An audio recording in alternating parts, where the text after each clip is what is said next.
Gabo fue sencillamente un ser superior. Cada vez que uno lee una de las obras de Gabo, siempre quiere seguir leyendo más y más. Su gracia, su forma especial de enfocar la vida. El escritor más famoso que ha dado Sudamérica y el mundo entero. He chronicled in 1,000 different ways the futility of denying the primacy of the human spirit in all affairs. Es el orgullo más grande que podemos tener los cataqueos.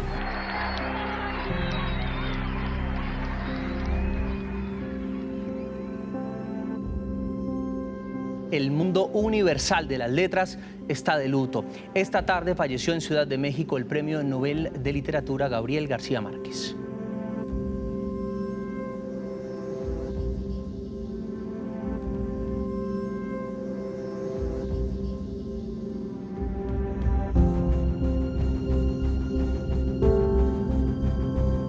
Los inventores de fábulas que todo lo creemos, nos sentimos con el derecho de creer que todavía no es demasiado tarde para emprender la creación de la utopía contraria, una nueva y arrasadora utopía de la vida, donde nadie pueda decidir por otros hasta la forma de morir, donde de veras sea cierto el amor y sea posible la felicidad, y donde las estirpes condenadas a 100 años de soledad tengan por fin y para siempre una segunda oportunidad sobre la tierra.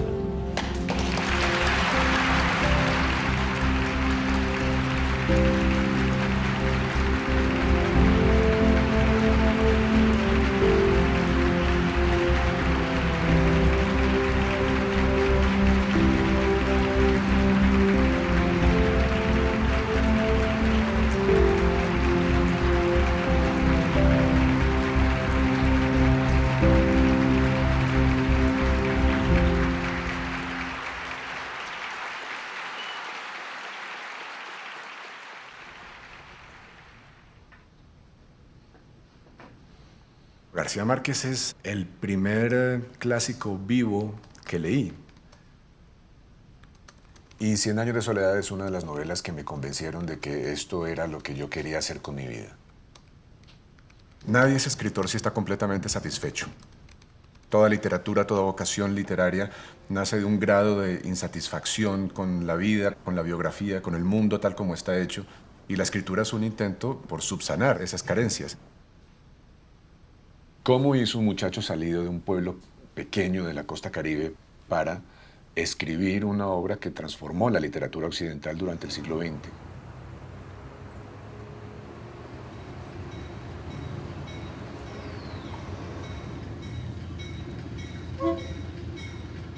Primero hay que buscar las respuestas en su infancia.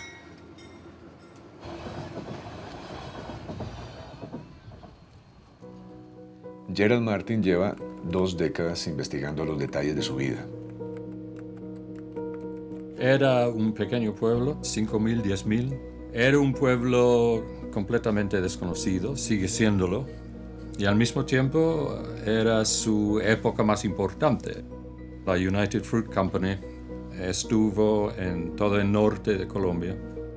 Había gringos, jamaicanos, gente de todo el Caribe que venía a Aracataca a trabajar.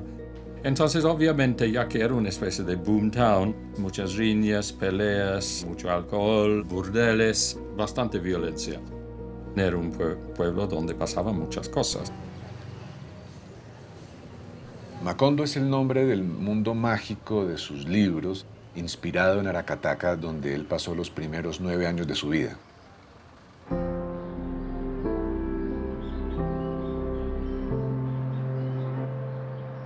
Muchos años después, frente al pelotón de fusilamiento, el coronel Aurelino Buendía había de recordar aquella tarde remota en que su padre lo llevó a conocer el hielo. Macondo era entonces una aldea de 20 casas de barro y cañabarada construida a la orilla de un río de aguas diáfanas que se precipitaban por un lecho de piedras pulidas, blancas y enormes como huevos prehistóricos.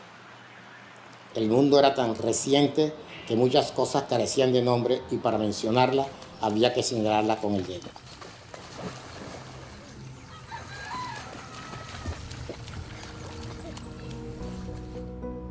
Nació en la casa de su abuelo. Su madre y su esposo, Gabriel Eligio, habían sido desterrados. La familia no quería que ella, una de las niñas bien de Aracataca, se casara con una persona que venía de la zona negra del norte de Colombia. Era un aventurero muy seductor. Cuando llega a probablemente 1 año, Elia Luisa Santiago y él, Gabriel Eligio, se van para Barranquilla. Él ha tenido otro niño, se va con el segundo y deja al primero. ¿Qué va a pensar este niño? Ha sido, entre comillas, abandonado.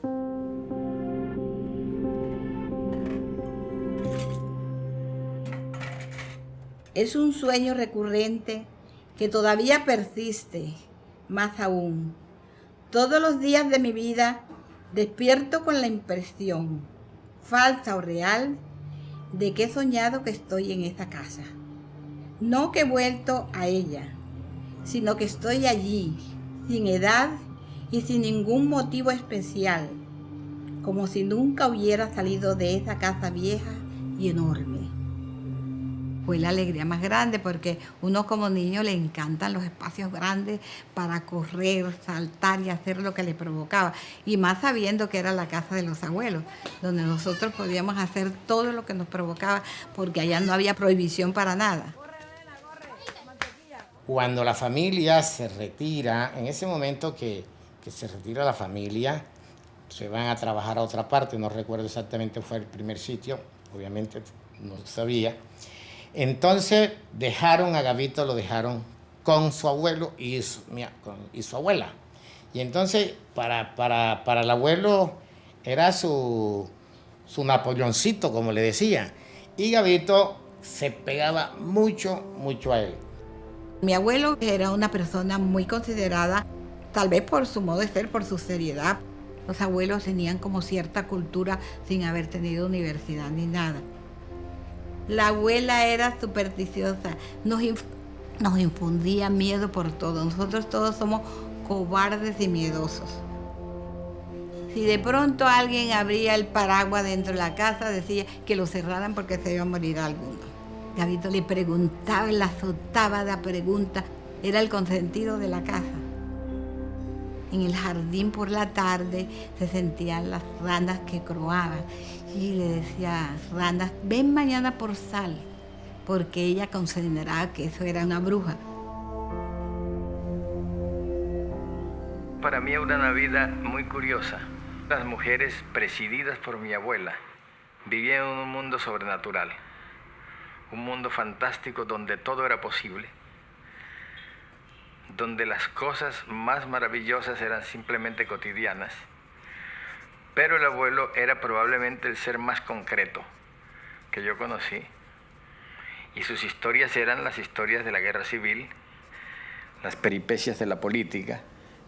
Y me hablaba a mí como si yo fuera un adulto. Y entonces yo vivía repartido entre esos dos mundos.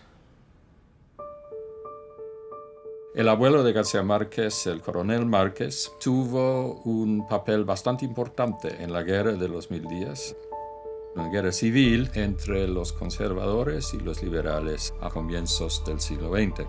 Dejó una herencia increíblemente negativa en Colombia. En la época de fiesta, que llegan los gitanos, y llega el vendedor de fruta, el vendedor de dulce, venía el circo. Me acuerdo de ese mago que hacía sus cosas de prestidigitación, hacía muchas cosas de magia que a Gabito le fascinaba. Por un lado, había fascinación por la vida intensa del pueblo. Por otro lado, miedos, experiencias difíciles de explicar.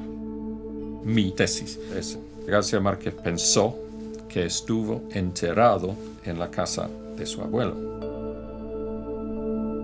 Viviendo en una casa de viejos. El abuelo que hablaba de la muerte todo el tiempo. La abuela que era una mujer increíble, supersticiosa y para quien los fantasmas estaban por todas partes. Una infancia prodigiosa, mágica, todas esas cosas que él inventa, pero al mismo tiempo una infancia realmente también muy sombría.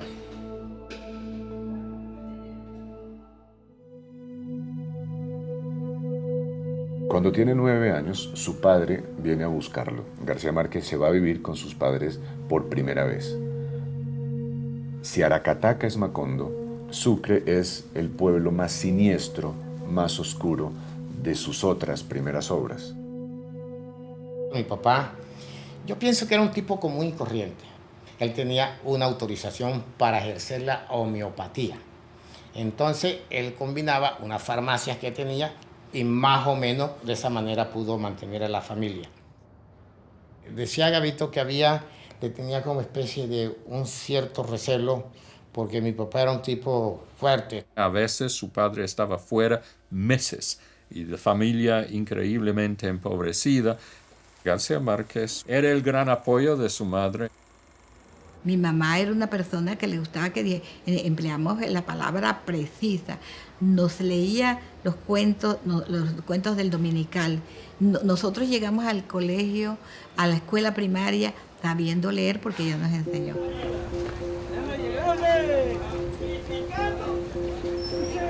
Cuando él era un niño en Sucre, yo creo que él era bastante inocente. Su padre era una cosa muy diferente al coronel. Su actitud hacia el sexo, hacia las relaciones con las mujeres, era más característica de lo que pasaba en la costa. Isidro Álvarez es un escritor de Sucre que me guía por los escenarios. Y me preocupó un poco la distancia que se pudiera abrir entre los terrenos de la ficción y la realidad que estaba a punto de ver. Aquí, en este espacio, a las afueras del pueblo, quedaba La Hora, el burdel donde iniciaban a todos los jóvenes de este municipio. En él, García Márquez, a los escasos 12 años, también fue iniciado por una de las muchachas que atendían este espacio.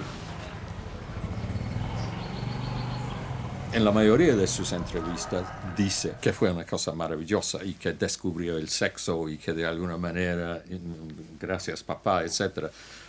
Sin embargo, hay una entrevista que después confirmó conmigo, donde dice que fue la cosa más aterradora que le pasó en toda su vida. Después parece que tuvo muchas experiencias de adolescente que eran más positivas. Poco después de ese cambio radical en su vida llega la noticia de la muerte de su abuelo. El impacto confirma para siempre su terror de la muerte. Yo pienso que ese fue el punto álgido, porque hay una declaración, dice, después que su abuelo muere, ya nada le parece interesante. Cuando el abuelo murió, ese mundo se acabó por completo. Pero el recuerdo del abuelo, que era el tipo que más cuarto me hizo a mí para lo que yo quería, que era expresarme, ese es el recuerdo del abuelo. Es difícil olvidar un abuelo así. García Márquez tardaría muchos años en transformar la realidad de su infancia en ficción. Los temas, los ambientes de sus libros, las historias de guerra, los fantasmas de su abuela, el mundo del sexo, el miedo al incesto, todo eso tiene su raíz aquí. Es muy difícil imaginarse lo que era Colombia en 1943. Yo estaba en una casa donde nacía un hermano todos los años. Entonces me di cuenta que ahí no había otra solución que irse. Entonces yo decidí venirme de Barranquilla a Bogotá a presentar examen de beca. Me vine en un barco del río Magdalena. Normalmente se duraban 8 días, pero si el barco se varaba, según la época, pues podría ser 15, 16 veces, eso nunca se sabía. Además, a uno no le molestaba que el barco se varara, al contrario, era una fiesta.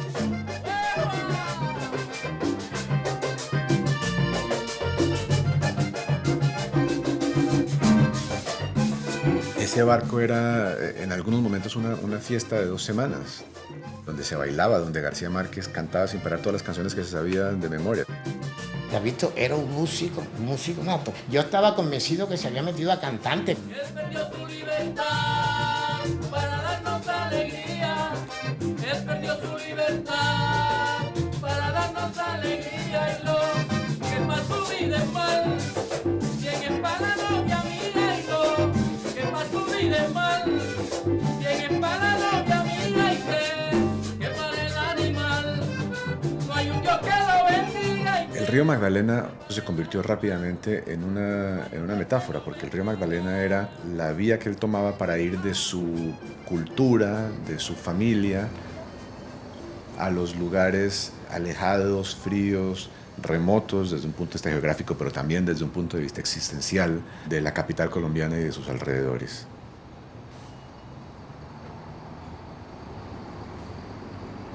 Yo llegué solo a Bogotá en 1943 a las 4 de la tarde a la estación de La Sabana, una ciudad gris, ciudad cenicienta, con lluvia, con unos tranvías que cuando cruzaban por las esquinas echaban chispas y iba todo el mundo colgado. Iba todo el mundo colgado de ellos. Todos los hombres estaban vestidos de negro, con sombrero, y no había una sola mujer.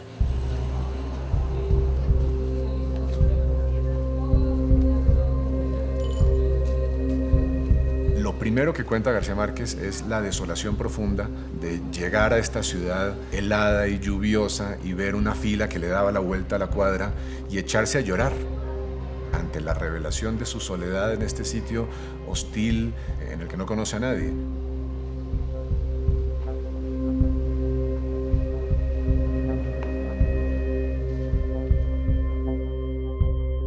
Esa vida de los primeros días, rodeado de llovizna, rodeado de frío, rodeado de gente que no conoce, producen en García Márquez dos revelaciones que para mí son fundamentales en la comprensión de su vocación literaria, que son la soledad y la nostalgia.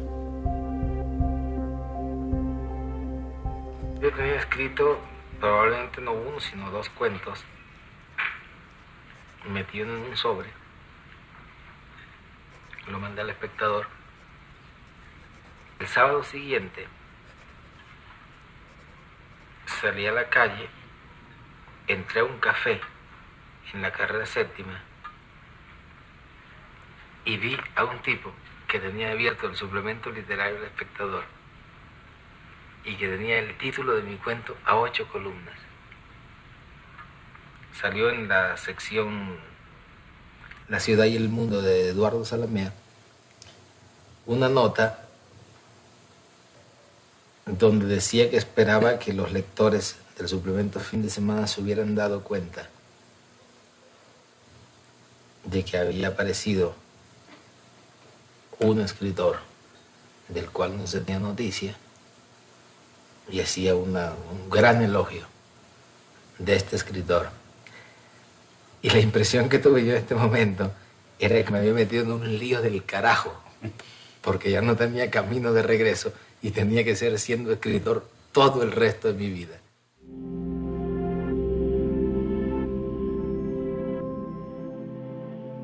Estaba en su ataúd, listo a ser enterrado, y sin embargo él sabía que no estaba muerto, que si hubiera tratado de levantarse lo hubiera hecho con toda facilidad, al menos espiritualmente, pero no valía la pena. Era mejor dejarse morir allí, morirse de muerte, que era su enfermedad.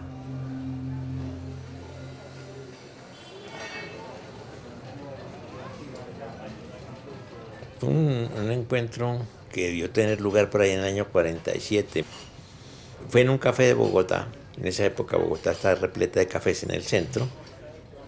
Debía encontrarme con un viejo amigo mío, que había sido condiscípulo mío en el colegio y que fue condiscípulo de García Márquez en la universidad. Y yo estaba hablando con ella cuando entró Gabo, como lo llamamos ahora. Era un personaje muy típico del Caribe, que era muy exótico. En esa época era muy exótico en Bogotá. Estaba haciéndole propuestas a la camarera también y yo comencé a mirarlo con un cierto horror. Estuvo un rato y luego se fue. Creo que tomó una cerveza o algo así, no la pagó y se fue. Entonces mi amigo me dijo, mire, este muchacho está en la universidad conmigo, pero es pésimo estudiante. Tiene una vida completamente loca, vive por aquí en una pensión, toma trago, etcétera, etcétera. Digo, lástima, que fue el diagnóstico. Tiene talento, pero es un caso perdido. A Sucre vuelve durante las vacaciones. Las ambiciones de la familia, que ahora tiene 11 hijos, están todas puestas en su carrera en Bogotá. Y él, mientras tanto, se ha enamorado de una chica del pueblo. ¿Qué había aquí, Isidro? La casa de los Barcha Pardo. Mercedes Barcha vivió en Sucre y vivió en esta casa, en una farmacia propiedad de Demetrio, y allí mismo García Márquez venía a hablar con Demetrio, que parecía que estuviese más enamorado de Demetrio Barcha que de la misma Mercedes. Él se enamora de Mercedes cuando ella tiene 9 años y él 14. Él daba la vuelta a la manzana donde estaba la farmacia donde trabajaba Mercedes porque no se atrevió a hablar con ella. Mercedes siempre para él era, en aquellos tiempos, un ideal. No me hacía caso y todavía no me hace caso. Eso le gusta mucho a los hombres, que no le hagan caso. Mercedes ha quedado regada en todos mis libros. Pedazos por todos lados, personajes completos que se ven. 100 años se da inclusive con su propio nombre.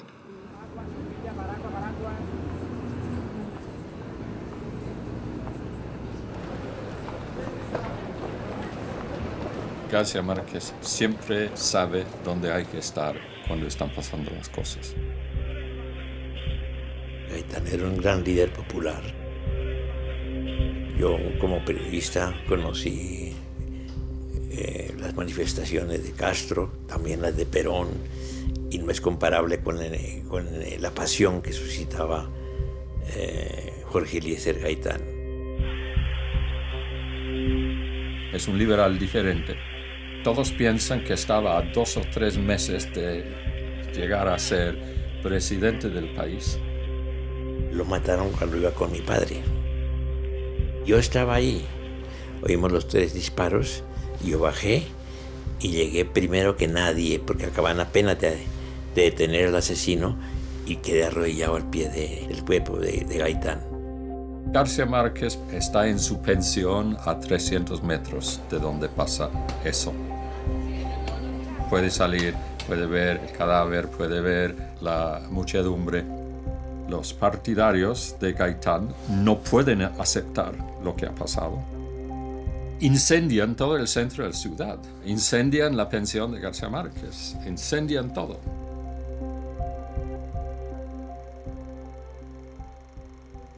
Eso no solo dividió en 2 la historia de Colombia, sino que dividió en 2 la literatura de Colombia. Porque a partir de ahí, todo un fenómeno novelístico empezó a nacer, la famosa novela de la violencia. Y esto toca directamente con García Márquez, porque para él también contar la violencia se convirtió en una obsesión. Él mismo trataría de hacerlo con la teoría de que lo que importa en la novela de la violencia no son los muertos, sino los vivos que se quedan sudando frío en sus escondites, esperando a ver en qué momento les va a llegar la muerte. Huye a la costa, pero no a su casa, va a Cartagena, llega sin nada, sin posesiones, sin dinero, va a buscar trabajo.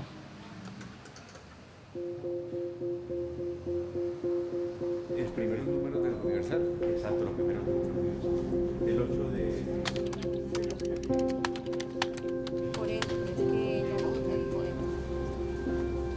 García Márquez se viene desamparado de Bogotá a Cartagena sin saber dónde dormir, dónde vivir, dónde trabajar.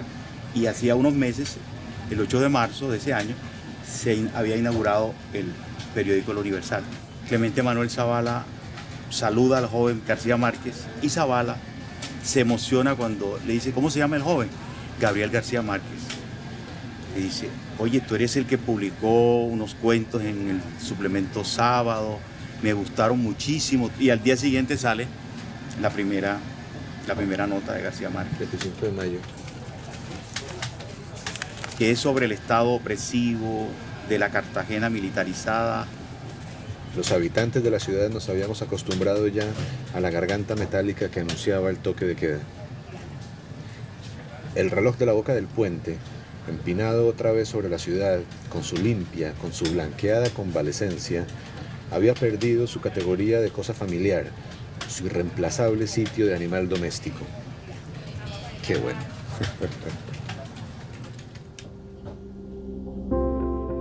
Pronto el periodismo lo lleva a Barranquilla, una ciudad que es mucho más abierta, más cosmopolita, donde hace amigos que le van a cambiar la vida.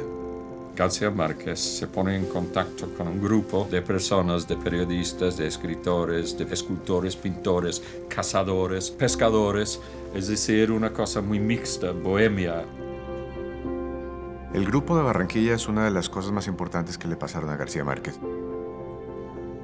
Era un grupo de gente que se devoraba el mundo a través de la literatura, de la pintura.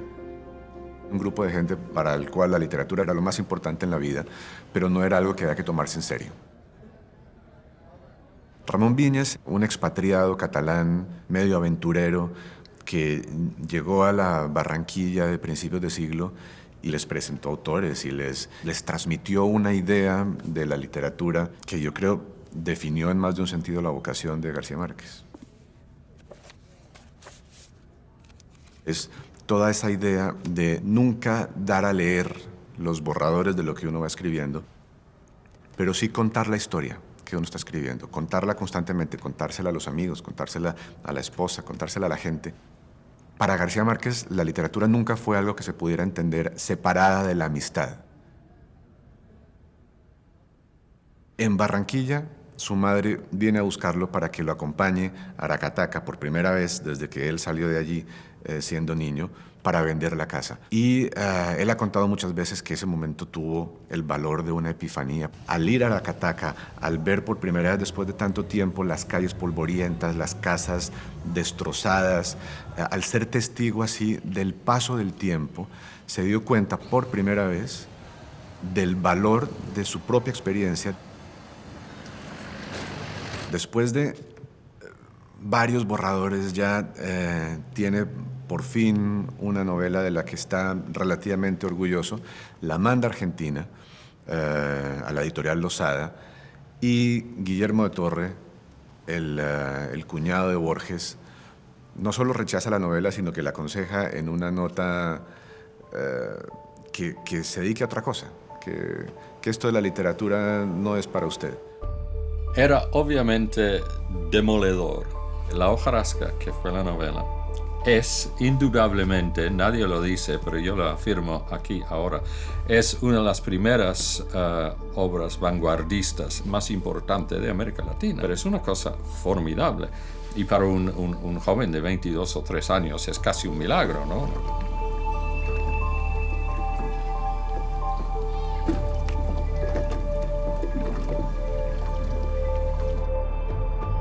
Entonces vuelve a Bogotá y, con la ayuda de un amigo, Álvaro Mutis, consigue un puesto en el periódico El Espectador.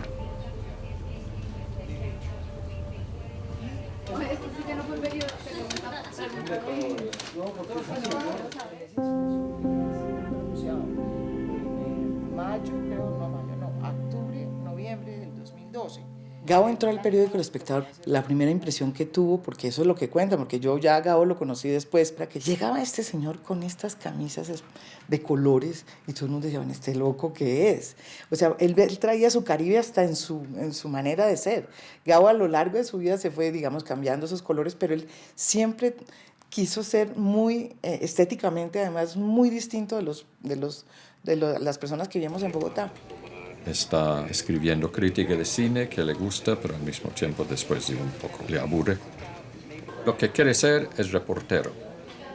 Deja de ser ese tipo de periodista cronista típico latinoamericano que escribe cosas inventivas, imaginativas. García Márquez empieza a escribir reportajes que son al mismo tiempo obras literarias.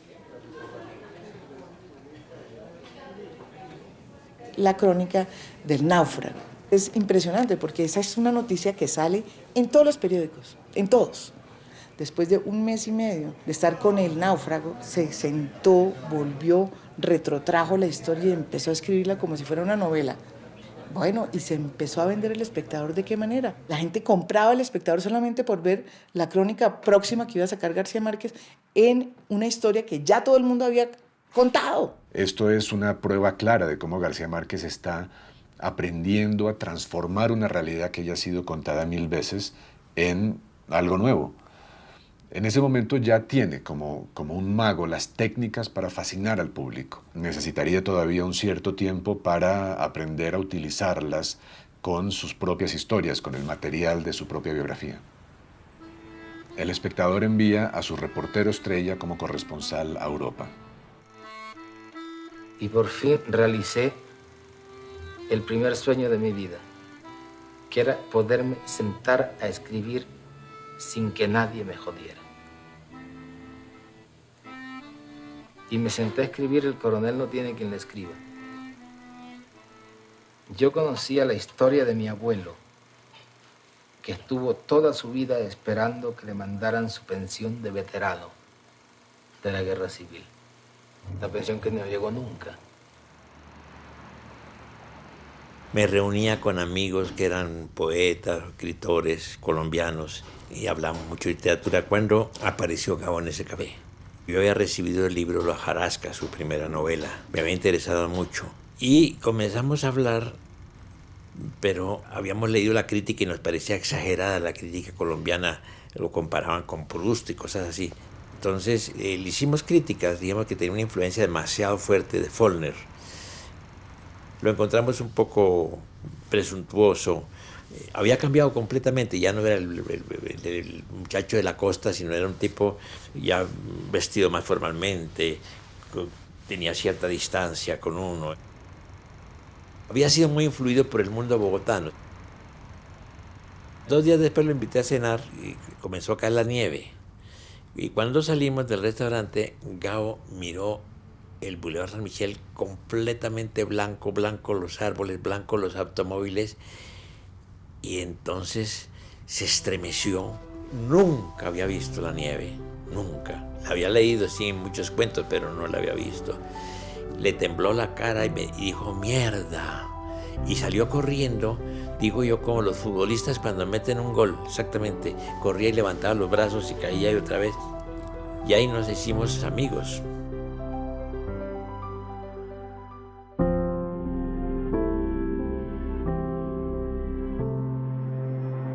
Y yo había invitado a un recital de poesía mío a un amigo, un portugués muy simpático, que había conocido a Gabriel en la conferencia de Ginebra. Pues Gabriel dice que le dijo, no, una señora diciendo poesía es la cosa más aburrida, ni hablar. Yo os espero en el café, Café Mavillon.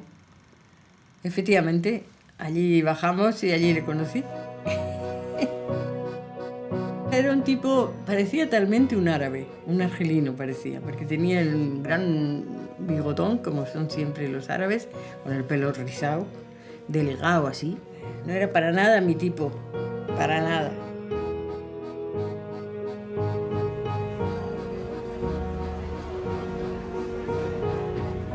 A mí me fascinó desde el principio su manera de hablar.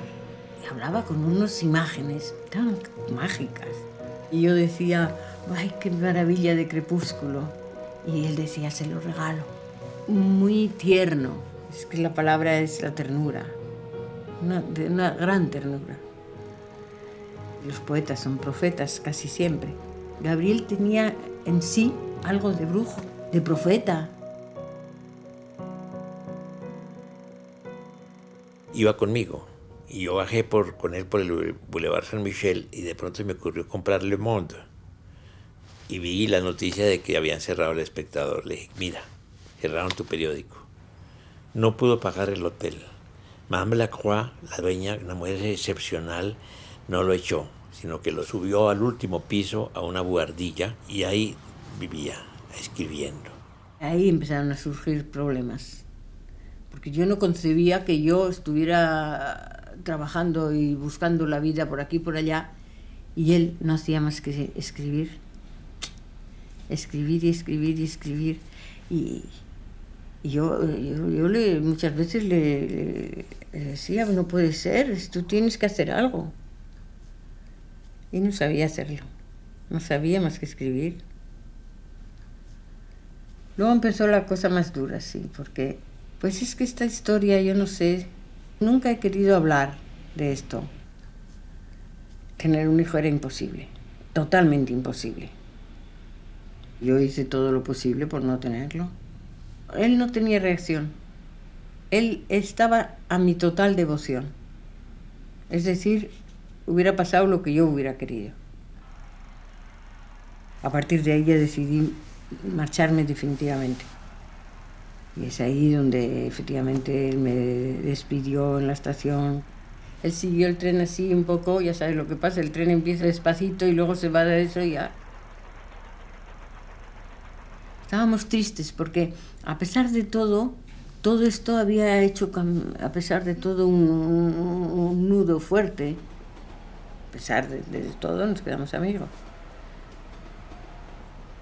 La mujer continuó en un tono liso, fluyente, implacable. Todo el mundo ganará con el gallo, menos nosotros. Somos los únicos que no tenemos ni un centavo para apostar. El dueño del gallo tiene derecho a un 20%. También tenías derecho a que te dieran un puesto cuando te ponían a romperte el cuero en las elecciones, replicó la mujer.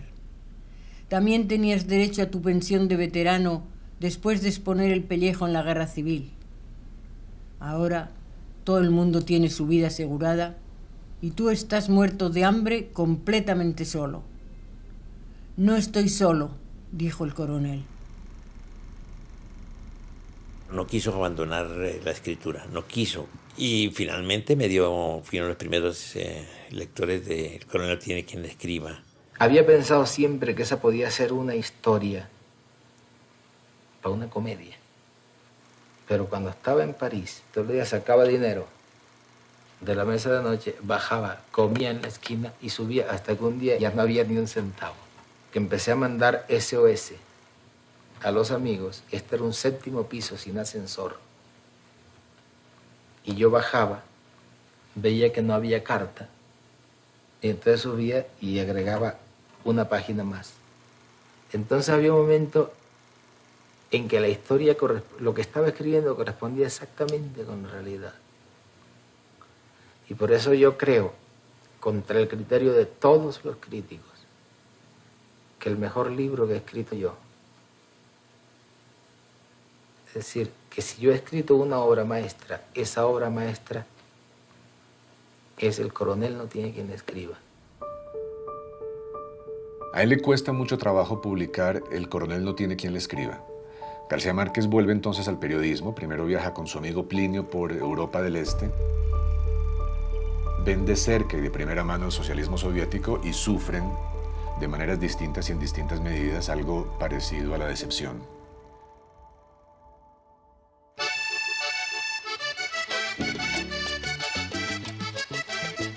Luego García Márquez vuelve a América Latina para trabajar con Plinio y a los 3 meses se casa con Mercedes en Barranquilla. Una mujer absolutamente alérgica a los excesos, una mujer organizada, discreta.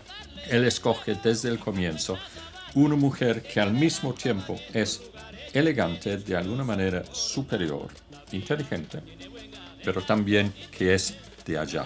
Ella es costeña.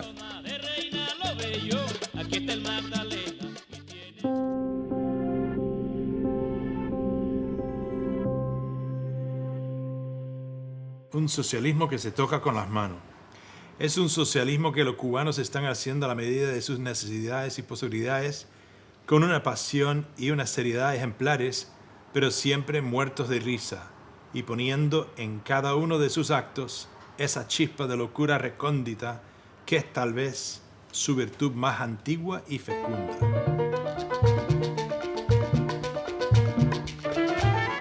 Fidel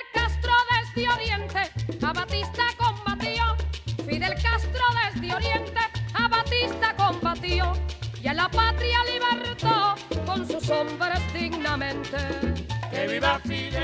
Nosotros estuvimos cuando llegó Fidel a La Habana, pero como periodistas venezolanos, estuvimos allá, en Cuba, y vimos la llegada de Fidel, vimos su primer discurso ya en la plaza. No, tuvimos una impresión maravillosa de Cuba. La Revolución Cubana representó una apoteosis en América Latina. Una revolución de los jóvenes era muy sexy. Cuba era el lugar a donde ir en el año 59, si eras un joven latinoamericano. Gabo se encontró con este ambiente y buscó quedarse. Hay que decir que García Márquez ya estaba enamorado de la figura de Fidel Castro desde el comienzo. García Márquez estuvo en Cuba. Él y Plinio fueron enseguida. Querían ver lo que estaba pasando. Ambos seguían convencidos revolucionarios socialistas. Muy pronto tuvieron la posibilidad de estar en Prensa Latina, la nueva agencia cubana. Ambos aceptaron enseguida. Nos hicimos muy amigos de Massetti. El director general de Prensa Latina era un tipo argentino muy fuerte, muy firme. Y él descubrió que había un problema ahí dentro de la agencia, que eran que los periodistas comunistas se reunían aparte y como conspiraban para tener el dominio de la agencia, y eso no le gustó a Massetti, que decía, todos estamos con la revolución, no tienen por qué reunirse aparte, etcétera, etcétera. Los echó de la agencia, convencido de que Fidel apoyaba su decisión. Y de pronto yo estaba en el apartamento con Massetti cuando llegó la noticia de que la agencia, que habían nombrado un nuevo director de la agencia y que los del grupo comunista habían tomado la agencia por completo. Entonces yo presenté mi renuncia, me fui a buscar a Gabo. Estaba en Prensa Latina, en Nueva York, muy amenazado por los exilados cubanos. Fue Mercedes la que me esperó en el aeropuerto con mi ahijado Rodrigo y me dijo, Gabo también renunció ya. Cuando salió de Prensa Latina en el 61, tuvo relaciones muy difíciles con Cuba. Cuando todos los escritores latinoamericanos, incluso los más o menos liberales, casi conservadores, hicieron el peregrinaje a Cuba, García Márquez no fue. Esa historia de un García Márquez que siempre tenía relaciones estrechas con Cuba durante los 60, eso es falso. Y me dijo, como sea, me voy para México. Ahora, no tengo plata para ir en avión. Me voy en autobús con Mercedes y con tu ahijado. Tú me mandas lo que puedas. Y todo lo que le pude mandar fueron $150. Llegó con $20 a México. Gabo tendría su casa principal en México para el resto de su vida. Después de casarse, sorprendió a todos los que lo conocían. Un hombre sorprendentemente responsable. Y García Márquez, poco a poco, nunca hace lo que quiere, siempre está frustrado y, sin embargo, siempre tiene éxito. Trabaja en publicidad, trabaja en cine. No hace lo que quiere, pero es un guionista exitoso, con una casa muy agradable, con un coche, con ropa para él, para su esposa, para su familia. Va a las fiestas del grupo IN de la Ciudad de México. Carlos Fuentes tenía alrededor de 35 años cuando se conocieron. Y la diferencia no podía ser mayor entre ellos. García Márquez era un tipo que había dedicado los últimos 15 años a la literatura y todavía no tenía nada que mostrar. Y en cambio Carlos Fuentes había escrito en 1958 la primera gran novela que ya anunciaba toda esta generación del boom latinoamericano. Conocía a todo el mundo, se movía con una facilidad increíble entre todos los mundos mexicanos, latinoamericanos, y además era de una generosidad intelectual y vital sin límites. De repente llega lo que él ha estado esperando todo este tiempo. Este García Márquez aburguesado, enajenado, pero aparentemente feliz, hace un viaje a Acapulco con la familia manejando su Opel blanco. De repente ve la novela que ha tratado de escribir desde hace más de 20 años. Y me decía, estoy escribiendo una novela muy peligrosa, porque no es una novela segura, sino una novela que tiene cosas mágicas. Digo, voy a contar las cosas como las cuenta mi abuela. El tono del primer párrafo de 100 años de soledad se le presenta casi como una aparición. Habla con Mercedes. Mira, estoy harto de todo. Ya no puedo hacer lo que estamos haciendo. Tú sabes cuáles son mis ambiciones. Yo sé que es un riesgo enorme, pero yo quiero dedicarme a escribir, lanzarme. ¿Qué me dices? Recuerdo que en mitad de camino, el dueño de la casa llamó a Mercedes y le dijo: señora, usted debe 3 meses de casa. Y Mercedes tapó el teléfono y me dijo: ¿cuánto tiempo te falta para terminar el libro? Y yo le dije: como 6 meses. Y entonces ella le dijo: mire, señor, no solo le debemos 3 meses, sino que le vamos a deber 6 más. Y entonces el tipo le dijo: y dentro de 7 me pagan todo. Y dijo: sí, todo. Y él le dijo: si usted me da su palabra, yo no tengo ningún inconveniente en esperarlo. Y Mercedes tapó y me dijo: papá, palabra. Y yo dije: mi palabra. Dijo: mi palabra de honor. Esto es la creación de lo que se conoce como realismo mágico.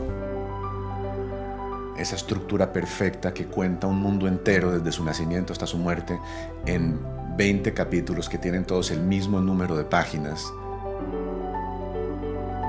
100 años de soledad es la historia de un pueblo llamado Macondo a través de los avatares de una sola familia, la familia de los Buendía, y a través de una manera de entender el mundo en la que lo sobrenatural, las leyendas, las supersticiones, forman parte sin ninguna distinción del mundo real, del mundo cotidiano de todos los días. Pero también lo normal es narrado como si fuera sobrenatural. Es parte absolutamente esencial de lo que llamamos realismo mágico. Empieza a cobrar conciencia del continente y de su propia identidad latinoamericana. En ese momento, Macondo deja de ser una transposición de Aracataca para convertirse en una metáfora de América Latina entera. Fue inmediato. En aquella época los tirajes eran de 500 ejemplares. Con García Márquez incluso al comienzo fueron como 5 o 6 mil ejemplares porque tuvieron el olfato, sabían. Es ahí cuando empieza la cosa de García Márquez como el autor que ha vendido más ejemplares que cualquier otro en la historia de América Latina.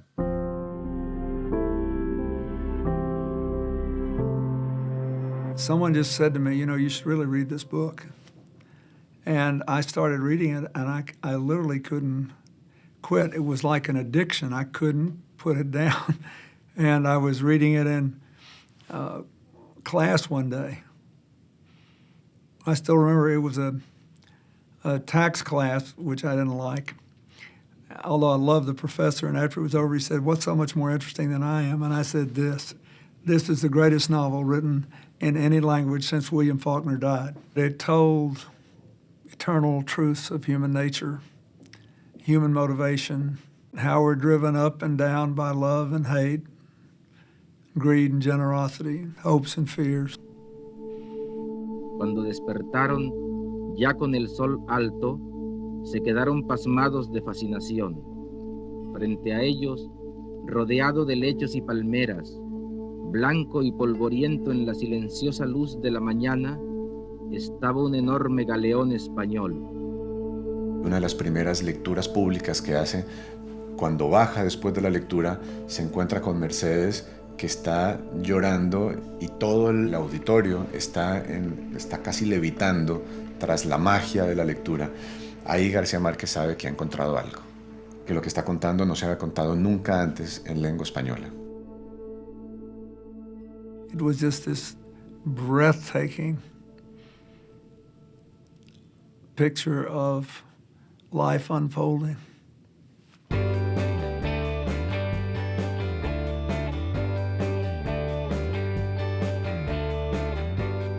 García Márquez siempre recuerda los años de Barcelona como una de las etapas más felices de su vida. Él vino aquí con su mujer, Mercedes Barcha, y con sus 2 hijos, Rodrigo y Gonzalo.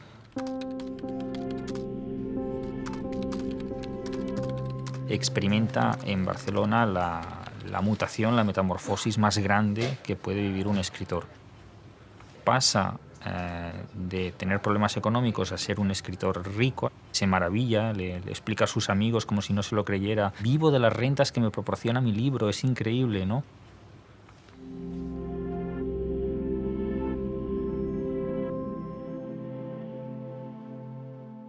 Él era un genio, sin duda. Y entonces con un genio tú puedes montar un partido político, una religión o una revolución. Y yo te contesté, y yo opté por la revolución. Porque gracias a García Márquez hice una revolución editorial. Carmen Balcells revolucionó todo el mercado literario mundial, a la vez que jugaba un papel maternal en relación con sus escritores. 100 años de soledad es el Big Bang de la literatura en español. Cada lector de ese libro inmediatamente necesitaba compartir con 2, con 3, con 5. El impacto fue total y decisivo. Es un fenómeno de lectores. Esa gran metamorfosis que vive García Márquez en Barcelona, de pasar de ser un autor desconocido a ser el escritor más famoso del mundo, le transforma profundamente, ¿no? Él era enormemente tímido. Sus amigos en Barcelona dicen que no podía hablar en público. Aquí tuvo que aprender con la fama, con el interés de los medios de comunicación, a sofisticarse. Se crea una amistad intensa con otro futuro premio Nobel, Mario Vargas Llosa. Son años también de creciente tensión política entre los intelectuales latinoamericanos acerca del caso de Cuba. Heriberto Padilla era un poeta claramente crítico a la revolución. A poco tiempo es arrestado por seguridad del Estado y eventualmente es dado su oportunidad para confesarse en público. Es un espectáculo denigrante en que alguien pues vilipendia a sí mismo. Mario Vargas Llosa dijo, hay que hacer una carta, pero no una carta crítica todavía, sino una carta haciéndole ver a Fidel que nos tiene muy inquietos esta detención, que es bueno que él intervenga. Todos firmaron, Cortázar, todos. Y faltaba la firma de Gabo. Y Gabo yo no lo encontré, no era posible conseguirlo por teléfono. Pero yo llegué un día a la oficina y dije, no, hay que poner el nombre de Gabo, bajo mi responsabilidad. Pongan el nombre de Gabo porque yo sé lo que él piensa. Vargas Llosa es uno de los grandes líderes del movimiento anti-cubano, antifidelista. García Márquez se niega a firmar. Plinio lo firma, como García Márquez dijo después. Él me firmó, pero yo no lo habría hecho. Gabo no firmó. Eso salió ya por todas partes. Y ya comenzamos a pensar de manera muy distinta sobre Cuba. Está a punto de producirse un cambio inesperado en la vida de García Márquez. La paradoja es que su enorme fama le hará dejar la literatura durante un tiempo. La nueva novela El otoño del patriarca es un fracaso en términos comerciales. Es la historia de un dictador obsesivo, solitario, omnipotente, y muchos han visto en eso un reflejo de la nueva vida de García Márquez, de la vida dentro de esa cosa horrible que es la fama. A mí esto me parece un punto ejemplar de los burros que son los críticos. El libro no gusta, el libro se queda en mitad de camino, es un libro frustrado. Es un libro escrito totalmente con experiencias personales cifradas.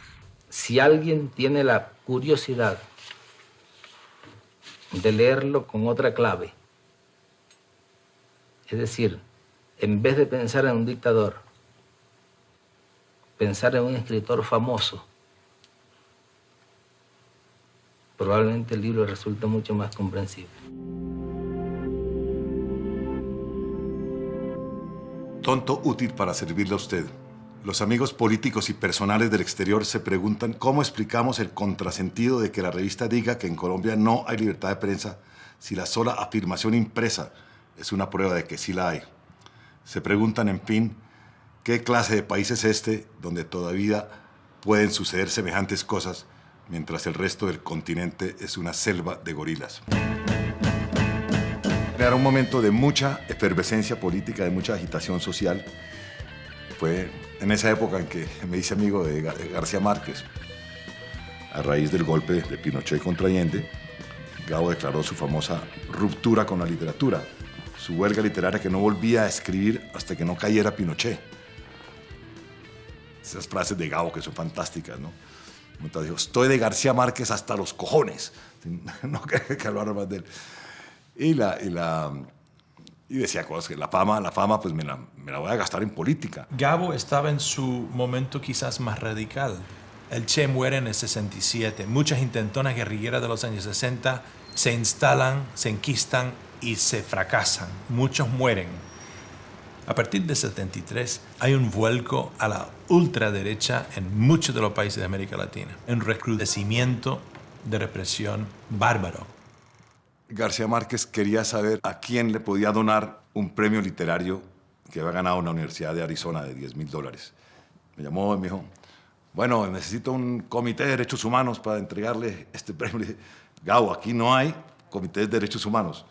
Entonces me dijo, entonces, invéntatelo, púntalo, no joda. Poco después, con un grupo de amigos de distintas tendencias, quisimos fundar una revista de izquierda en Colombia. Ya le teníamos nombre, Alternativa. Decidí, bueno, Gabo me debe una. Voy a llamarlo y le propuse, y Gabo, no. Pero yo le apliqué mucha presión. Se metió Gabo en un proyecto político, periodístico. Significó el desarrollo de todo un periodismo militante de él. Escribía artículos cada mes, artículos además que eran premisas mundiales. Está buscando el sueño perdido de la revolución latinoamericana. En la revista nosotros pues simpatizábamos, si tú quieres, con la lucha armada en general. El M-19 fue el primero que comenzó a hablar de un diálogo nacional, de la paz. El M-19 representó algo nuevo, un grupo de intelectuales de las universidades que venían a suplir lo que había sido hasta ese entonces una guerrilla casi exclusivamente en el campo. Entonces Gabo le llamó mucho la atención que el M-19, después de su aparición tan espectacular, de su éxito, estuviera ya hablando de no más lucha armada, tenemos que hacer la paz. Entonces ahí es donde Gabo realmente empieza a apoyar las iniciativas de paz. Durante los 70, García Márquez se dio cuenta de su poder, empezó poco a poco a acercarse a Cuba. Tenía esa idea de que Fidel era de alguna manera prisionero de los mamertos, de los de línea dura. Imagínate, Fidel se había aislado totalmente del mundo intelectual, cultural. Todo el mundo se había cortado con la Revolución Cubana, con pocas excepciones, de la intelectualidad progresista de los años 60. El retorno de una figura como García Márquez era trascendental. Pero sí tenía una fascinación intelectual, literaria, con el fenómeno del poder, y sobre todo los caudillos latinoamericanos, los dictadores. Yo creo que parte de esa fascinación después se reproduce en lo de Fidel, fuera de la identidad que había con la Revolución Cubana, de la simpatía política que podía haber, de que también eran fenómenos caribeños. Todo estaba preparado para que cuando se conocieran hubiera una especie de atracción mutua fatal, dicen algunos, ¿no? Sí, pero tampoco es que Gabo estuviera sacando manifiestos en pro de Cuba todo el tiempo, no. Simplemente no se unía a las condenas de Cuba. Decía, no quiero que me usen. Entonces, cualquier crítica que yo hago lo van a usar los gringos y los imperialistas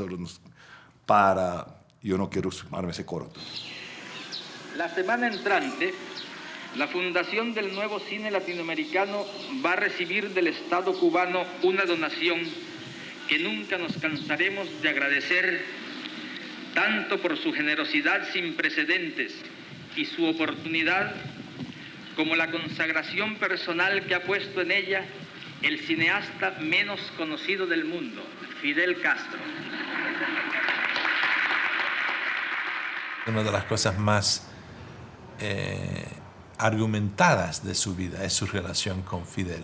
Es muy bromista, pero estoy pensando que es muy cuidadoso en sus bromas, porque siempre, a veces se le va un poquito e inmediatamente la corrige. Estoy hablando en broma, claro. Agradecerle al presidente Castro que lo haya invitado a este almuerzo hoy. We were discussing that you are the new Hemingway. Estuvimos conversando de que usted es el nuevo Hemingway. Espero ser el viejo. I hope it will be the old Hemingway. No puedo acusar a García Márquez comunista. Yes, no one can accuse García Llevan 30 años estar tratando de convencerme y For todavía no 30 me years convence. Fidel has been trying to persuade him and he has not been able to. Y mientras menos dinero tiene, menos lo va a convencer. Más dinero tiene, menos lo va a convencer. The more difficult it will be to persuade him to be a communist. Entrega todo lo que tiene y sigue. Give everything you have, give up everything you have and Eso fue follow. lo que le dijo Cristo, le entrega todo lo que tiene y sigue. Pero es mejor seguirte sin entregar todo lo que Better to tengas. follow you up without giving up what I have. Nos vamos con todo. I'll go together with everything I have.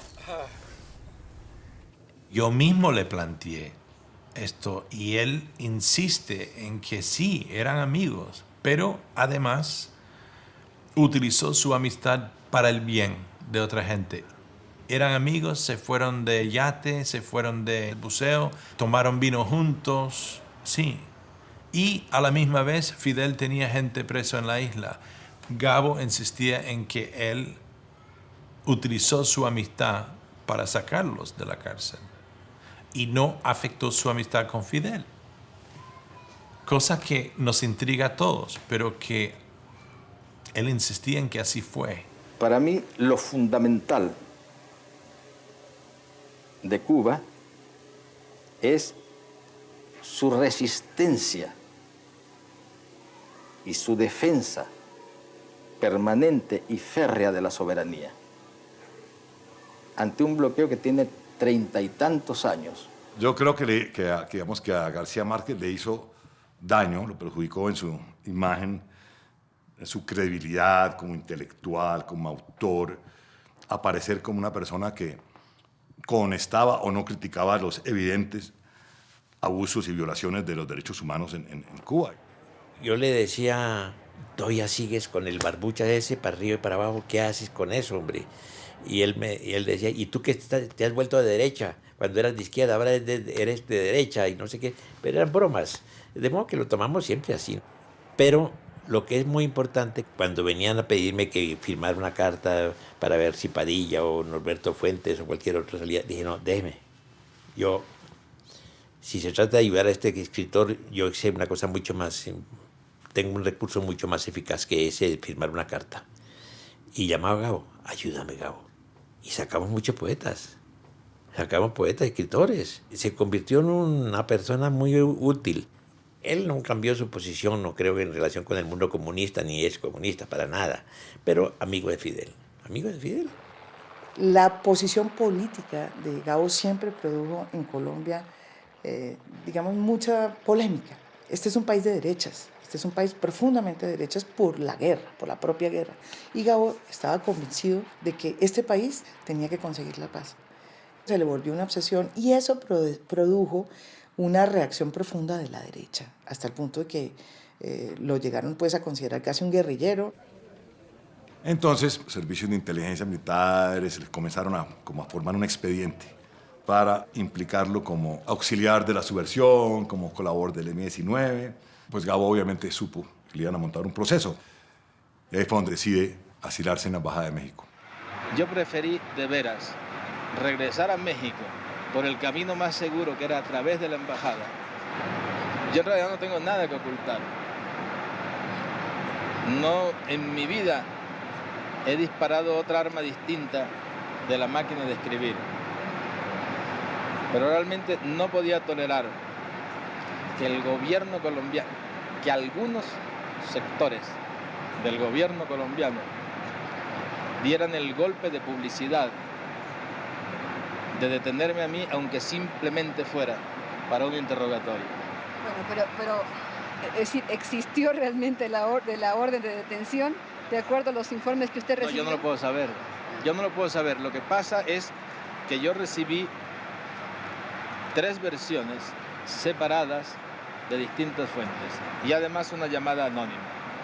Y francamente, yo prefería salvar el pellejo que darle a mi esposa y a mis hijos y a mi familia la oportunidad de que recibieran el más sentido pésame y las coronas mortuorias de los presidentes de la República.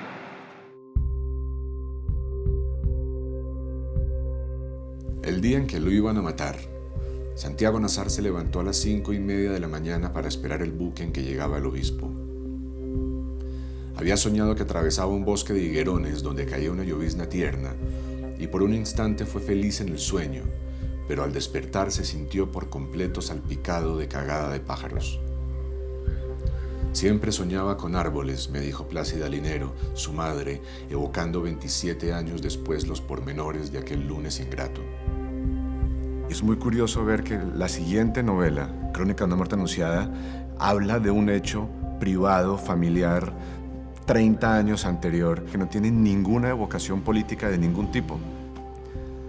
Es una novela narrada por un hombre que identificamos inmediatamente como García Márquez y que actúa frente a la historia que está tratando de contar como un cronista.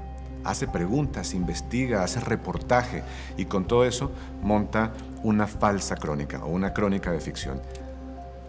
Fue un acontecimiento editorial, una primera edición de 1 millón de ejemplares.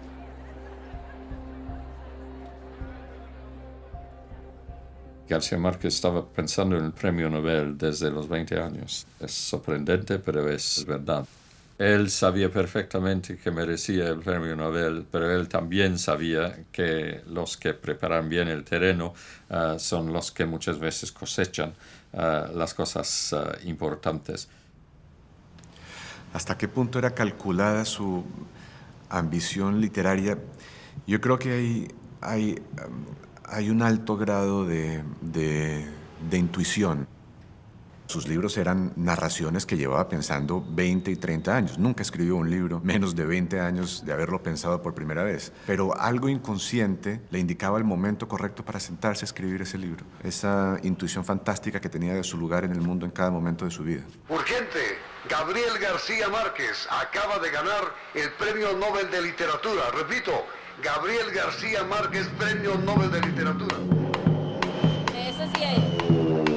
Palma. Viéndote en este avión, uno no tiene la sensación de que le tengas tanto miedo a los aviones. No, es que es la primera vez que vuelo de Premio Nobel. Ya eso da una cierta seguridad. ¡Juego! ¡Juego, juego! ¡La candela viva! ¡Que allá viene la candela! ¡La candela viva! ¡Que allá viene por el higuerón! ¡La candela viva! El Nobel fue una gozada general. Cuando nos invitó, pues nos fuimos con Mercedes y yo a comprar trajes. Es que aquí ahora se ponen todos los todos para acá. ¿Nos podemos bañar después? Gabriel fue tan feliz. Era como un niño pequeño. Era como un niño pequeño que le había tocado la lotería, realmente. ¿Este es el momento más importante de su vida? No, el momento más importante en mi vida fue cuando nací. Pero de todas maneras estoy muy contento. Aquello fue un desmadre como no se ha conocido.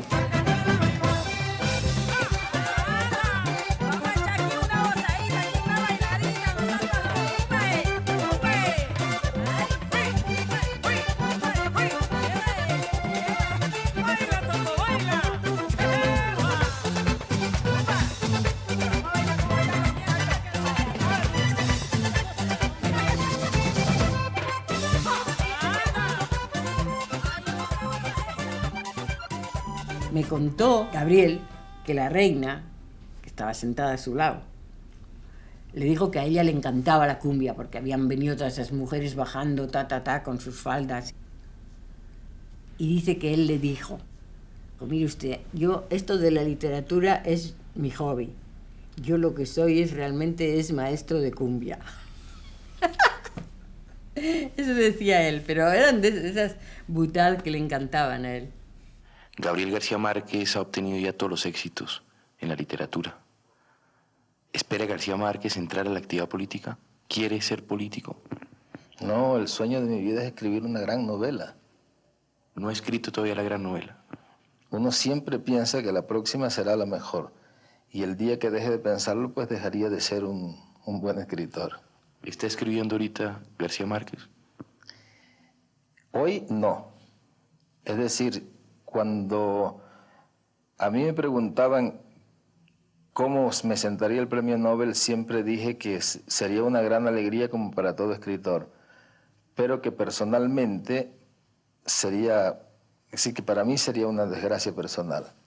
Y lo ha sido en el sentido de que me ha desorganizado la vida, me ha interrumpido la novela que estaba escribiendo, me ha trastornado la vida privada, y el propósito que tengo es que una vez que regrese de Estocolmo, doy por cancelado el episodio agradable y un poco confuso del premio Nobel y trataré de ser un buen escritor. Él estaba muy consciente, además lo había escrito en varias columnas, de este mito que hay según el cual después de recibir el premio ningún escritor ha vuelto a escribir nada de valor. Y el libro que quiso hacer en ese momento fue también una especie de reto personal, familiar, porque implicó un acercamiento a su padre. García Márquez siempre perdonó a todo el mundo y la persona que más problemas le causó perdonar fue a su papá. Finalmente logró hacerlo. Yo le tenía mucho miedo, casi como al maestro. ¿Era muy bravo? No, lo que sucede es que él tenía un sentido de la autoridad que yo nunca logré comprender. Lo comprendo ahora mucho mejor, ahora que yo mismo soy padre y sobre todo ahora que soy maestro. El amor en los tiempos del cólera es la biografía meticulosa del amor de sus padres. De un amor que al principio es contrariado, como le gustaban a García Márquez, y al final termina venciendo todos los obstáculos. Toda la geografía de la novela es auténtica. La escribí aquí en Cartagena. Trabajaba toda la mañana, en la tarde me daba una vuelta por el Portal de los Dulces, a oír frases, a oír palabras. Salía a buscar los lugares donde vivían los personajes, trabajando por locaciones, como si fuera para hacer una película. Y terminaba en la casa de mis padres todas las tardes, interrogándolos sobre esos amores. Primero a él y otras veces a mi madre, separados porque juntos era muy difícil obtener la verdadera información. Toda la información que ellos me dieron, la que está menos metaforizada, menos traspuesta poéticamente, es la de los amores de ellos, porque yo quise que fueran exactamente literales. Todo exactamente, la forma en que se encontraron, la forma en que los separaron, el viaje que ella hizo, la manera en que él se comunicaba con ella por enclavijando todas las oficinas de telégrafo de la región del Magdalena, la región de Valledupar. Todas mis novelas son de amor, y eso se da cuenta, por más que lo disimule, todas son novelas de amor. Es el gran libro de sus reconciliaciones. Es una telenovela, pero es una telenovela escrita por Flaubert. Es como si El amor en los tiempos del cólera fuera la contracara de 100 años de soledad. 100 años de soledad es una novela en la que todas las fuerzas del amor, del sexo, de la pasión, no alcanzan para evitar la destrucción última del mundo. En El amor en los tiempos del cólera, el amor logra lo que se propone. El amor es la redención última, es lo que nos salva. Es un libro terriblemente arriesgado porque cuenta una historia de amor con final feliz. En las entrevistas en esa época, cuando estaba escribiendo la novela, él decía, voy a poner de moda la felicidad. Se propuso eso y lo logró.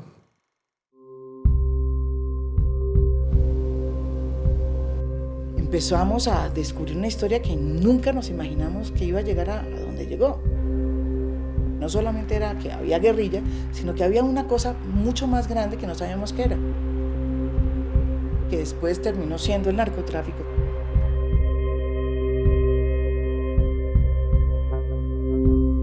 Guillermo Cano fue el primer periodista que se dio cuenta de qué le estaba pasando a este país.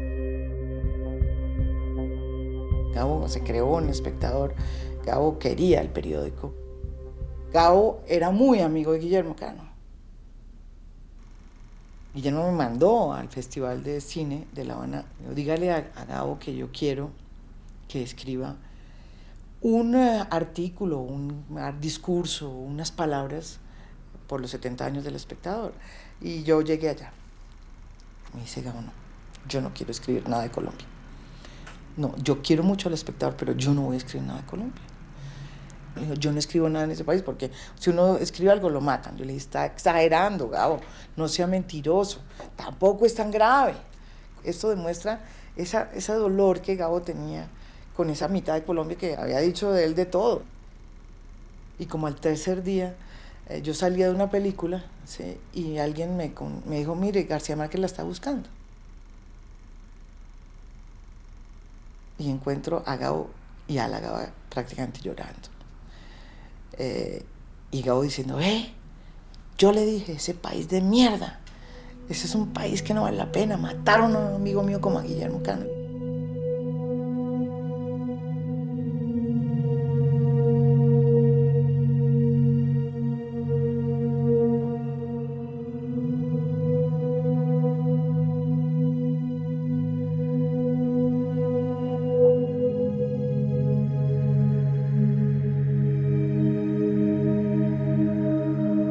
Yo vi a Gabo muy afectado.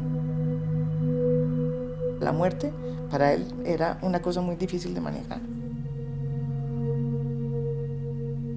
Y lo que es más impresionante de Gabo, mandó el artículo y escribió una cosa tan espectacular sobre Guillermo Cano que yo lloraba cuando lo leía. El presidente Fidel Castro estaba haciéndome un relato absorbente en el curso de una fiesta de amigos cuando oí casi en secreto la voz trémula de Mercedes. Mataron a Guillermo Cano. Había ocurrido 15 minutos antes y alguien se había precipitado al teléfono para darnos la noticia escueta. Apenas si tuve alientos para esperar con los ojos nublados el final de la frase de Fidel Castro. Lo único que se me ocurrió entonces, ofuscado por la conmoción, fue el mismo impulso, instinto de siempre. Llamar por teléfono a Guillermo Cano para que me contara la noticia completa y para compartir con él la rabia y el dolor de su muerte.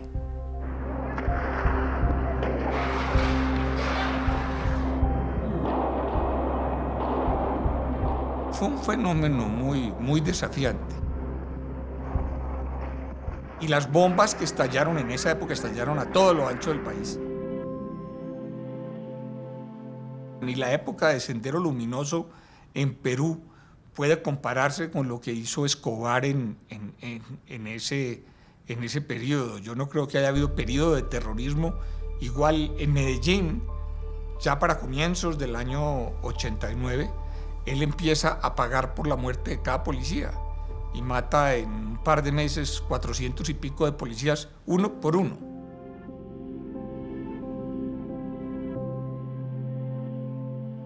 Dos hombres abrieron la puerta de Maruja y otros dos la de Beatriz. El quinto disparó a la cabeza del chofer a través del cristal con un balazo que sonó apenas como un suspiro por el silenciador. Después abrió la puerta, lo sacó de un tirón y la disparó en el suelo 3 tiros más. Fue un destino cambiado. Ángel María Roa era el chofer de Maruja desde hacía solo 3 días y estaba estrenando su nueva dignidad con el vestido oscuro, la camisa almidonada y la corbata negra de los choferes ministeriales. Noticia de un secuestro. Es un retorno a su país también. Es un retorno a la élite que ha pasado por esta odisea tan nefasta del secuestro en épocas de Pablo Escobar. Hay una época en que Gabo vuelve al periodismo, ¿no? Vuelve varias veces en sus intentonas de lanzar revistas, creando la Fundación de Nuevo Periodismo, mediados de los 90.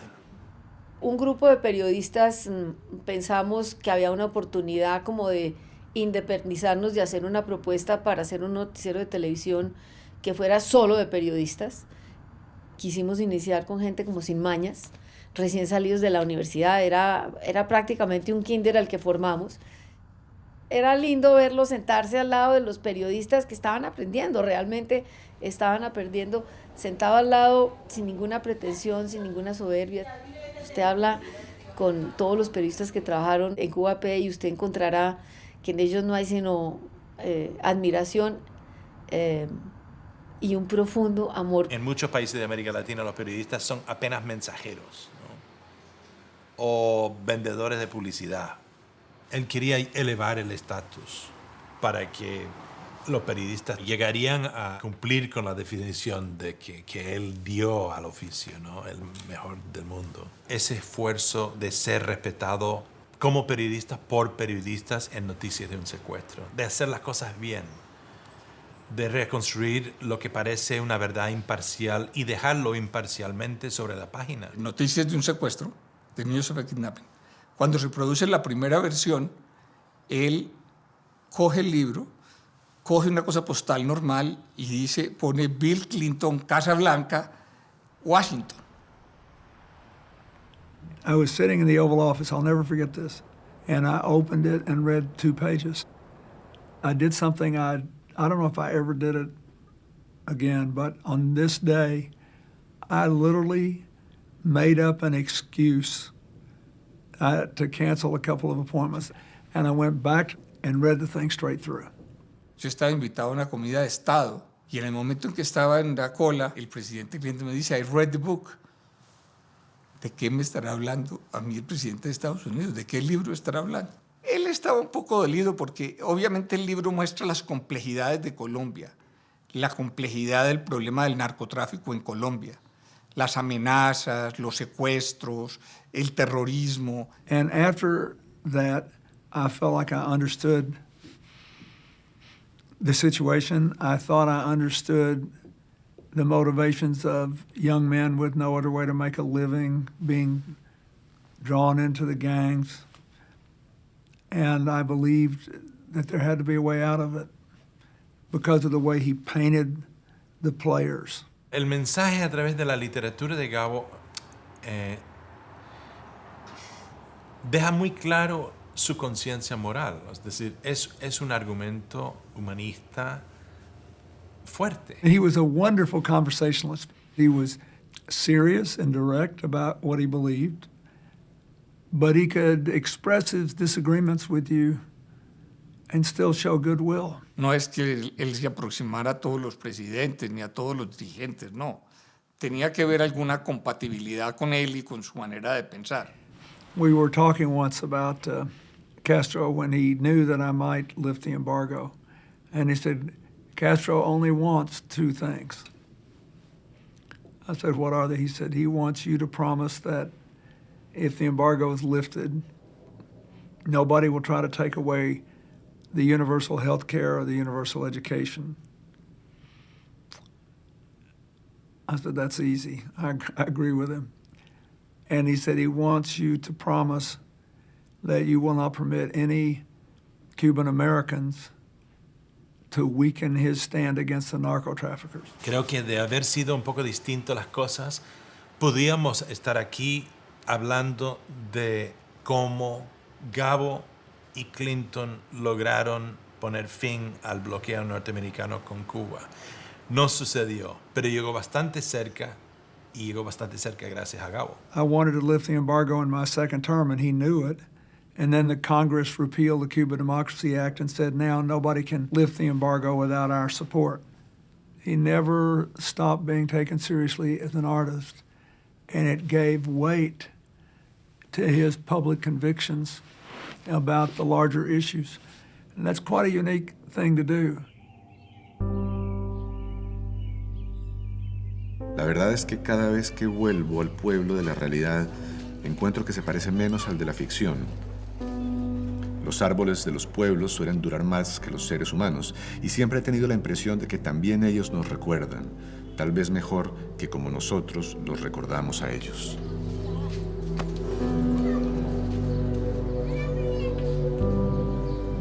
El escenario es Sucre. Crónica de una muerte anunciada es una obra maestra de García Márquez.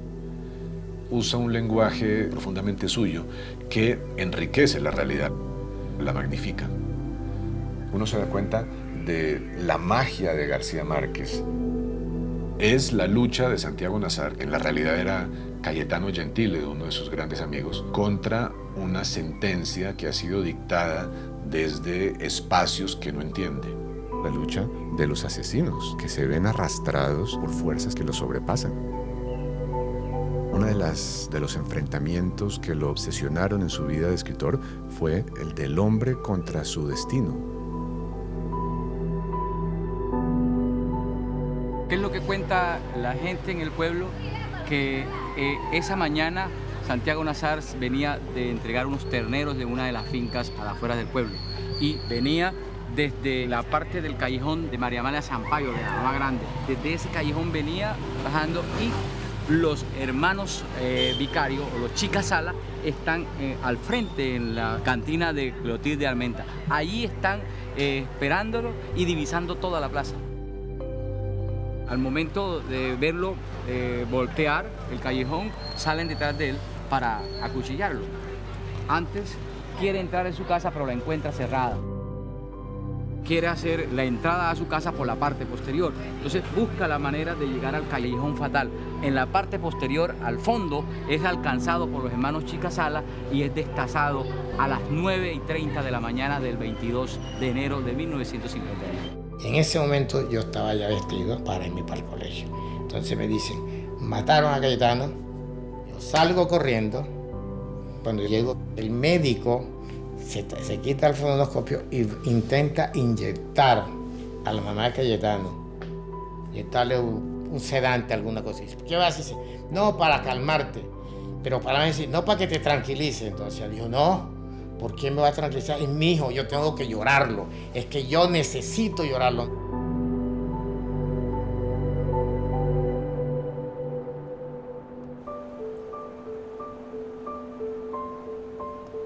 En los últimos años había un momento en que me di cuenta que Gabo tenía lapsos de memoria. Lo que quedó del Gabo original era su ternura. Seguía siendo un hombre afectivo, táctil, bondadoso. El haber estado tan obsesionado con la memoria, es impresionante que este hombre haya terminado así. A mí me parece que forma parte de su vida, que forma parte de la vivencia que ha tenido. Tenía que ser así. A mí me parece que el ciclo se ha cerrado. Me dijo, ¿estás escribiendo sobre mí? Sí. Y vas a decir que yo todo lo tenía planeado aquí en la cabeza. Tal vez sí. Pues no es así. Nunca supe para dónde llegaba, hasta dónde llegaba. Hasta dónde llegaba, imposible. Lo único que hacía era empujar, como el que empuja un carro. Empuja y empuja y empuja sin saber si llega o no. El tempo de un escritor solo se puede medir como la música. Empieza cuando tiene 7 años y acaba cuando muere.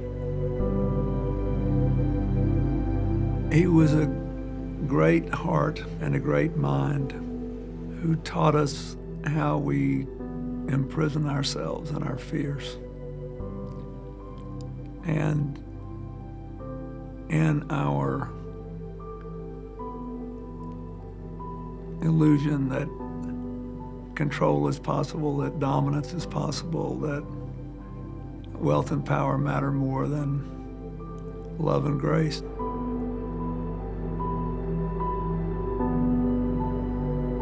Yo la única opción que acepto es la de no morirse. Creo que la única cosa realmente importante que hay es la vida. Lo importante es estar vivo. Y creo que la muerte es una trampa, es una traición que se lo sueltan a uno sin ponerle la condición.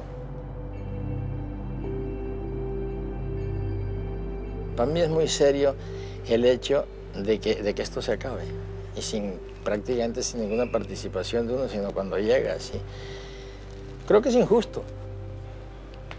¿Qué podemos hacer por evitarlo? Escribir mucho.